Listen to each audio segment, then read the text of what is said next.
आपल्या आजूबाजूला जे लोक असतात ना त्यांच्या बोलण्याचा आपल्यावर किती परिणाम होतो हे मी तुम्हाला सांगते. मी CS ची एक्झाम देत होते. CS ची एक्झाम असतात तशी CS ची पण एक एक्झाम असते. सो मी ती एक्झाम देत होते आणि कंटिन्युअसली माझे अटेम्प्ट फेल जात होते. त्यावेळेस काही सुचत नव्हतं. असाच एक दिवशी रिझल्ट लागला आणि तोही अटेम्प्ट ॲज युजल मी फेल होते.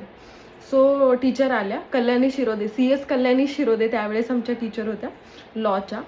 सो त्या आल्या, लेबर लॉ वगैरे त्या सब्जेक्टला शिकवत होत्या. त्या आल्या आणि त्या 1 बाय 1 सांगत होत्या की काय कसं कोण पास झालं, सगळ्यांना कॉंग्रॅच्युलेशन वगैरे करत होत्या.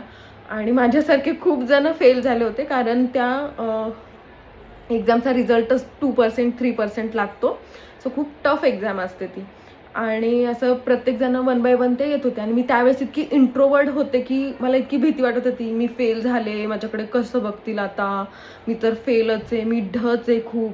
मग मी शांत बसले होते. त्या आल्या, त्या 1 बाय 1 स्टुडंटकडे जात होत्या. त्या आल्या, त्या मला म्हटलं तुझं काय झालं.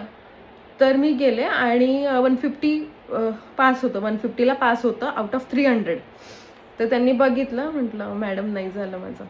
तर म्हणे अरे यार, म्हणे तनुजा तुला तर 59 आहेत, एक्झाम्शन गेलं ग तुझं 1 मार्क्समुळं.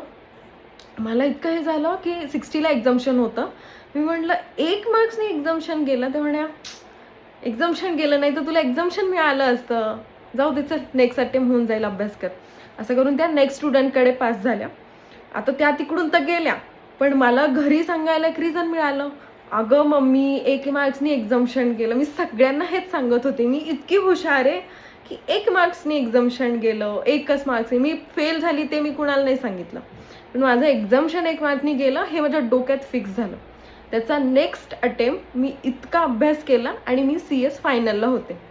सो पॉझिटिव्ह लोकांचा तुमच्यावर इतका परिणाम होतो की इथे ना इथे फक्त पॉझिटिव्हच घुसवतात ते, आणि ते पण नकळत. त्यांनी इतकं माझं ब्रेन वॉश केलं पॉझिटिव्ह विचारांनी. मी तुम्हाला सांगते, मला इतके अटेम्प्ट मला रिअलाईज पण नाही झाले की मी इतकी हुशार आहे. आणि नेक्स्ट अटेम्प्ट विदाऊट क्लास मी त्यावेळेस CS फायनलला गेले. सो तुमच्या आजूबाजूला आहे ना पॉझिटिव्ह लोकांनाच ठेवा, कारण निगेटिव्ह लोक तुम्हाला डाऊन करायचा प्रयत्न करत असतात.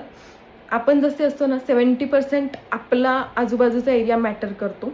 त्याच्यामुळे पॉझिटिव्ह लोकच आपल्या आजूबाजूला असू दे. चला बाय बाय.